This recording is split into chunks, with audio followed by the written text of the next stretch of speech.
The shelter you imagine when you picture the time of Moses is almost certainly wrong, not because the biblical text deceives, but because centuries of artistic interpretation have replaced historical reality with stone walls, wooden doors, and settled domesticity that never existed in the wilderness. The Israelites who left Egypt did not build houses. They did not lay foundations or raise beams. For 40 years they lived in tents, and before that, in structures so humble and temporary that calling them houses strains the meaning of the word. To understand what housing was really like in the time of Moses is to understand the entire philosophy of his leadership. That permanence was not yet earned, that comfort was not the goal, that dwelling itself was an act of obedience under conditions of profound uncertainty. The structures people inhabited were not merely practical responses to environment.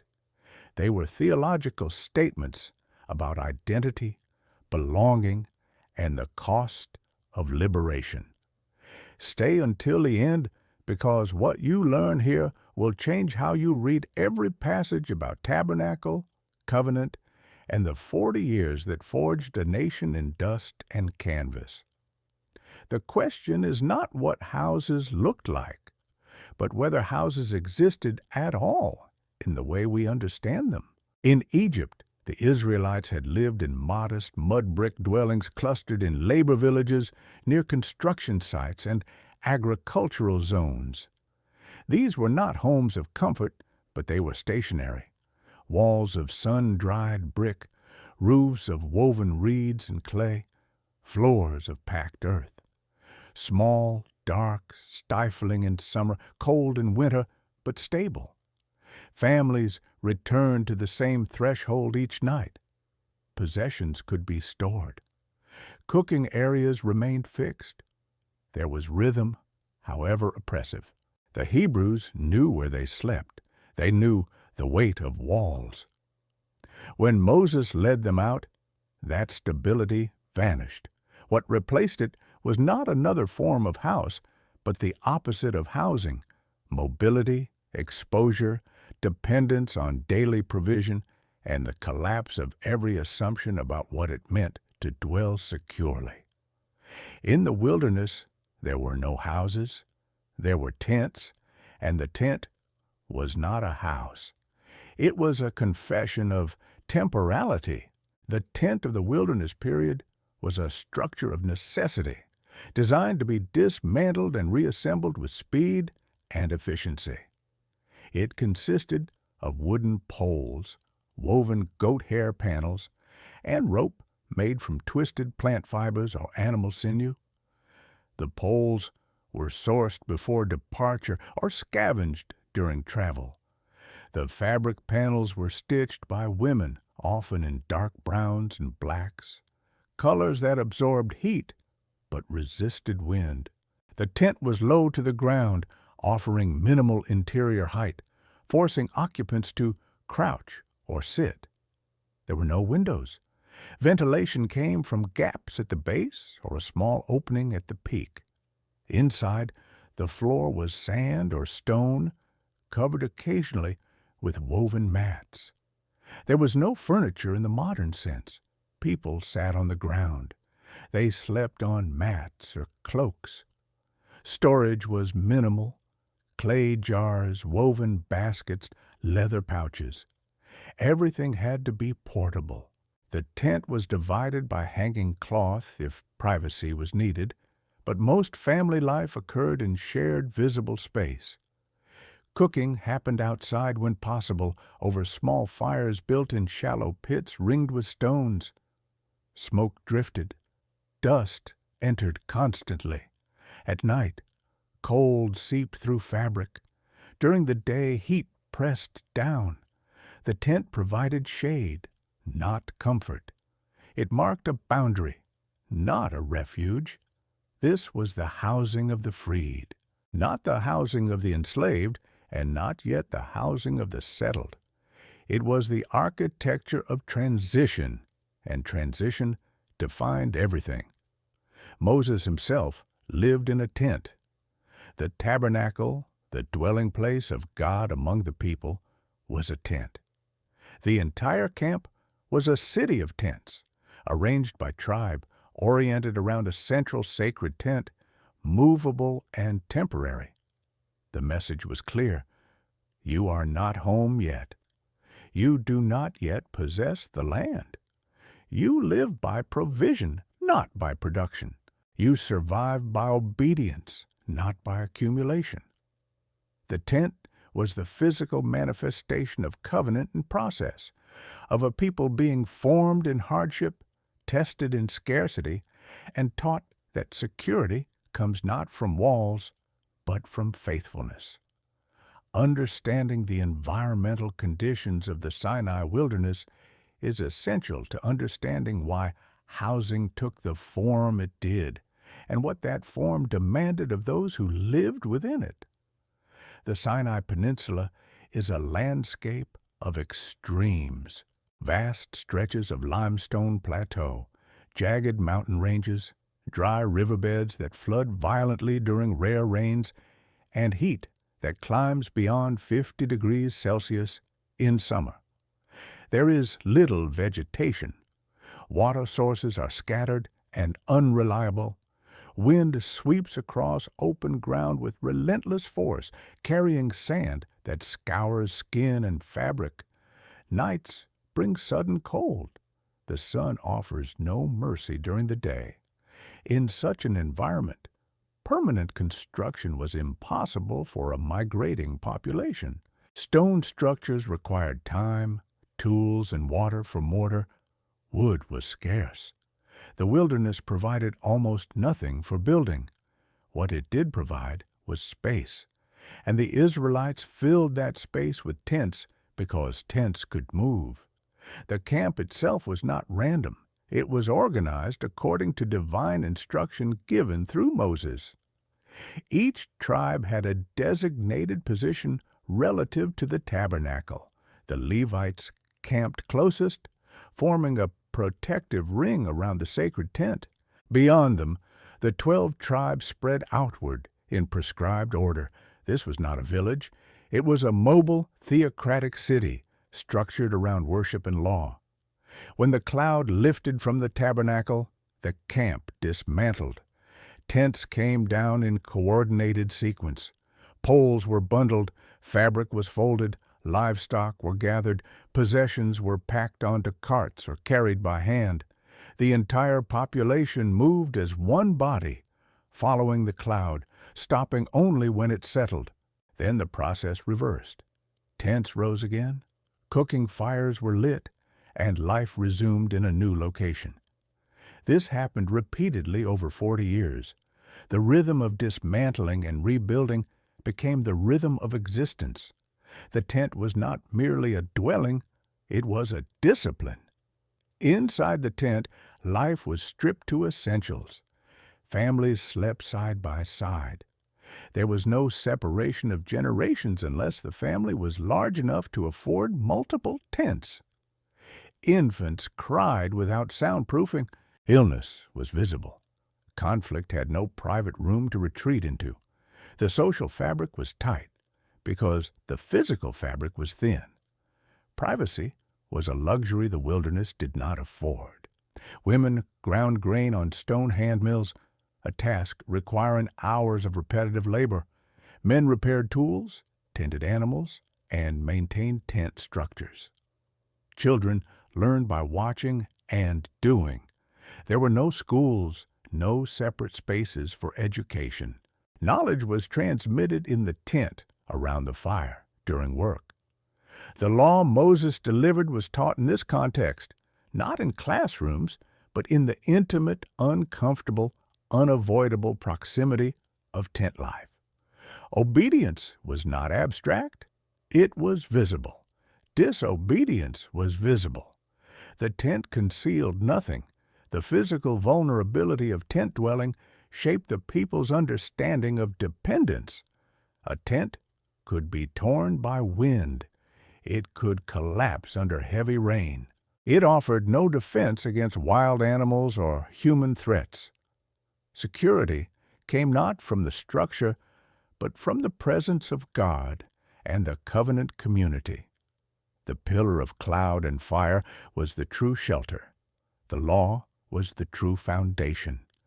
The tent was only fabric and poles, a reminder that human effort alone could not protect or sustain. This was the philosophy Moses embodied. Trust not in what you build, but in what God commands. The tent was humility made visible, a daily acknowledgement that the people did not yet possess the land, that they were still being formed, still being tested, still learning what it meant to be a people set apart. The theology embedded in tent dwelling cannot be separated from the broader covenant structure Moses mediated between God and Israel. The covenant was not a comfortable agreement. It was a binding treaty that demanded total loyalty, prescribed specific behaviors, and carried severe consequences for violation. The tent was the physical expression of that treaty's provisional nature. You do not build permanent houses in a land you do not yet own. You do not settle when you are still being refined. The wilderness was not punishment alone. It was formation. The tent was the crucible. Every morning, the Israelites woke in structures that could be dismantled in hours. Every night, they slept in dwellings that reminded them of their dependence. The covenant was lived in the tent, not theorized in a palace. Moses led from a tent. He met with God in a tent. He judged disputes outside his tent. He taught law in the shadow of tents. The entire social, legal, and spiritual infrastructure of Israel was tent-based for a generation. This had practical implications. Property accumulation was impossible. There was no real estate. No one could claim superior housing. Wealth distinctions existed, but they could not be expressed architecturally. Everyone lived in tents. Everyone dismantled and rebuilt. Everyone endured the same heat, cold, dust, and exposure. This enforced a form of equality that would vanish once the people settled in Canaan. In the wilderness, housing did not stratify society. It unified it in shared hardship.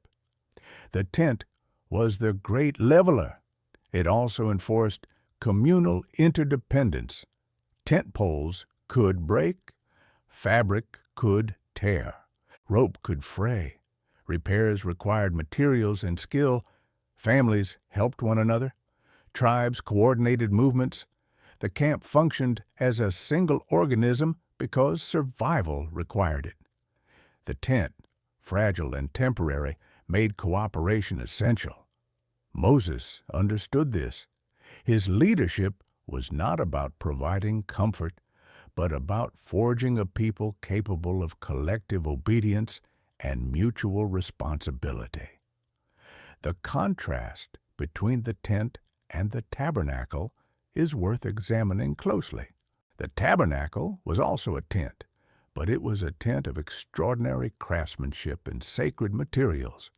Gold, silver, bronze, fine linen, dyed yarns, acacia wood, precious stones, all transported through the wilderness, all assembled and disassembled with precision.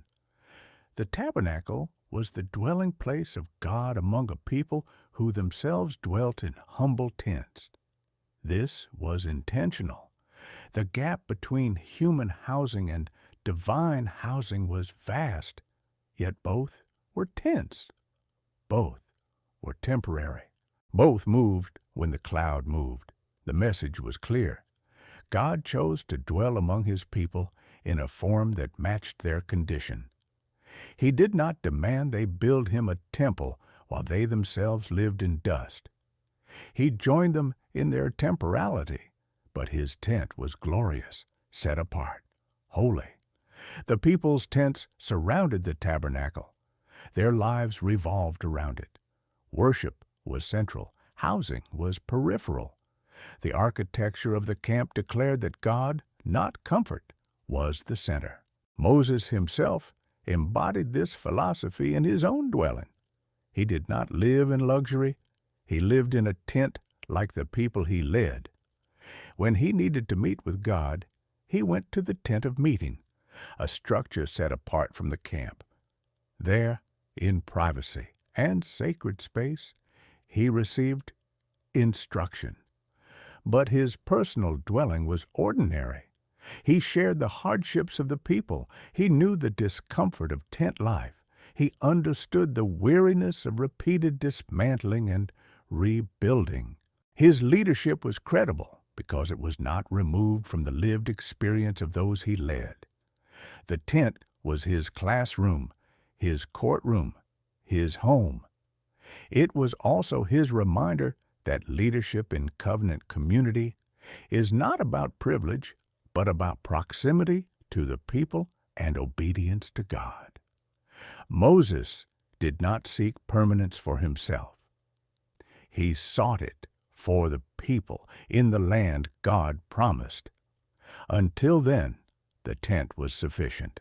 The lived reality of tent dwelling also shaped the moral and legal teachings Moses delivered. Laws about theft, property damage, and boundary disputes took on specific meaning in a context where possessions were minimal and boundaries were fabric. Laws about cleanliness and ritual purity were urgent when living spaces were crowded and disease could spread rapidly.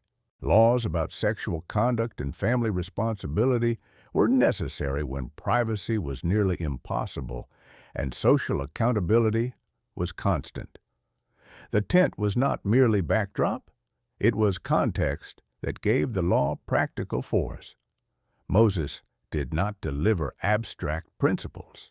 He delivered instructions for living in close quarters under harsh conditions with a holy God at the center. The law was tent law, specific, embodied, immediate. It regulated daily life in structures that could not hide sin or shield disobedience. The tent made covenant visible. The 40 years in tents were formative in ways that extended far beyond architecture. An entire generation grew up knowing only tent life. They learned to dismantle and rebuild. They learned to trust daily provision of manna and water. They learned that security was covenantal, not structural. They learned that leadership meant endurance under pressure, that worship required precision and holiness, that community survival depended on collective obedience. When they finally entered Canaan, they would build houses of stone and wood. They would settle in cities. They would possess land, but the memory of the tent would remain. The Feast of Tabernacles, commanded by God through Moses, required future generations to dwell in temporary shelters once a year, remembering the wilderness. The tent was not to be forgotten. It was the school in which Israel learned to be Israel. It was the place where covenant was forged in dust and heat and fabric and faith. Moses knew this. His teachings reflected it. His philosophy was tent philosophy. Live light, trust deeply, obey completely, and remember that true security comes not from walls, but from the presence of God. If you've made it this far, you now understand that housing in the time of Moses was not a matter of architecture, but of theology. The tent was not a primitive dwelling awaiting progress. It was the perfect structure for a people in transition, a people being tested, a people learning dependence and obedience. Every pole, every panel, every rope carried meaning. Every dismantling was a lesson in surrender. Every rebuilding was a lesson in resilience. Moses led a nation that lived in tents because that was the only honest way to live between slavery and settlement, between promise and possession. The tent was the truth of their condition, and Moses never let them forget it. If this has deepened your understanding of Scripture and the philosophy that shaped God's covenant people, like this video, subscribe for more historically grounded biblical content and share this with anyone seeking to understand the lived reality behind the text. Comment below with your thoughts on how tent life shaped Israel's identity. Let's continue this journey together into the world that formed the faith we still carry today.